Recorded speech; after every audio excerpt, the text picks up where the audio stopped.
नमस्कार बंधुरा your parcel YouTube channel आपनादेर प्रत्येककेई स्वागत। भिडियोते क्लिक करार जन्य असंख्य धन्यवाद। कलकाता हाईकोर्टेर थेके गुरुत्वपूर्ण एकटी निर्देश देওয়া হয়েছে, যেখানে प्राथमिकेर 400 जनके आगामी 3 मासेर मध्य तादेर नियोगपत्र दीते हबे। तो এই নিয়োগপত্রটি কোন সালের কেসের পরিপ্রেক্ষিতে 400 জন নতুন করে চাকরি পেতে চলেছেন, এই গুরুত্বপূর্ণ আপডেটটি আমি আপনাদের সঙ্গে শেয়ার করতে চলেছি। আপনারা ভিডিওটি পুরোপুরি দেখতে থাকুন, সাথে চ্যানেলটিতে নতুন হলে অবশ্যই সাবস্ক্রাইব করে পাশে থাকা বেল আইকনটি অন করে রাখুন, যাতে করে এই ধরনের আপডেট সবার আগে আপনার কাছে পৌঁছে যায়। তো আসুন আজকের আপডেটটি আমরা দেখে নিই। নিয়োগ দুর্নীতিতে বড় রায় কলকাতা হাইকোর্টের। প্রাথমিকে বাম আমলে 400 জনকে চাকরি দিতে নির্দেশ।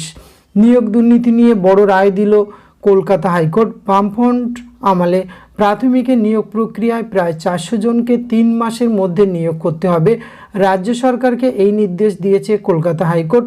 মঙ্গলবার বিচারপতি রাজশেখর মান্থা নির্দেশ দিয়েছেন, চলতি বছর মার্চ মাস পর্যন্ত এই নিয়োগ প্রক্রিয়াকে কেন্দ্র করে যত মামলা হয়েছে সকলকে চাকরি দেওয়ার নির্দেশ দিয়েছেন। হাওড়া জেলা স্কুল পরিদর্শককে নির্দেশ দেওয়া হয়েছে। 2011 সালে তৃণমূল কংগ্রেস ক্ষমতায় আসার পরে বাম আমলের নিয়োগ প্রক্রিয়া বাতিল করে দেয় তৃণমূল সরকার। নতুন করে প্যানেল প্রকাশ করে, সেই প্যানেলকে চ্যালেঞ্জ জানিয়ে মামলা দায়ের করেছিল। তাতেই রায় দিয়েছিল কলকাতা হাইকোর্ট, যাতে আরও একবার ধাক্কা খেয়েছে তৃণমূল সরকার।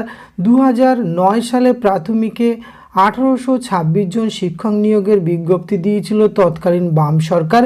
2019 সালে নিয়োগ প্রক্রিয়া শুরু হয়। পরের বছরেই 34 বছরের বাম জমানার অবসান, ক্ষমতায় আসে তৃণমূল সরকার।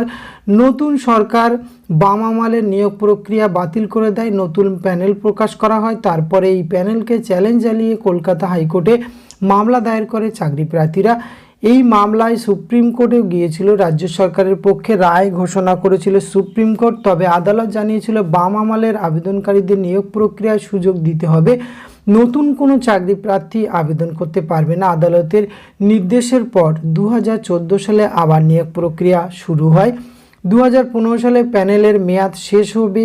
কয়েকজন চাকরি প্রার্থী নিয়োগ প্রক্রিয়ায় ত্রুটির অভিযোগে আদালতের দ্বারস্থ হয়। তারাই হাইকোর্টে সিবিআই তদন্তের দাবি জানায়। পরে এই মামলাতেই প্রাক্তন বিচারপতি অভিজিৎ গঙ্গোপাধ্যায় কয়েকজন মামলাকারীকে চাকরি দেওয়ার নির্দেশ দেয়। সেই মামলাতে এদিন বিচারপতি রাজশেখর মান্থা আগামী 3 মাসের মধ্যে সমস্ত মামলাকারীকে তাদের যোগ্যতার ভিত্তিতে চাকরি দিতে বলেন। এই গুরুত্বপূর্ণ আপডেটটি উঠে এসেছে, অর্থাৎ 2009 সালের কিন্তু এই প্যানেলভুক্ত হয়েছিলেন যারা 1826 জন, তাদের প্যানেল বাতিল হয়েছিল। সেই যারা কৃতকার্য হয়েছিলেন, প্যানেলভুক্ত হয়েছিলেন, তাদেরকে কিন্তু আগামী 3 মাসের মধ্যে তাদের নিয়োগপত্র দিতে বলা হয়েছে। এই গুরুত্বপূর্ণ আপডেটটি আপনাদের সঙ্গে শেয়ার করা ছিল। এটি যদি ভালো লাগে অবশ্যই একটি লাইক কমেন্ট শেয়ার করবেন। ধন্যবাদ, প্রত্যেকে ভালো থাকবেন।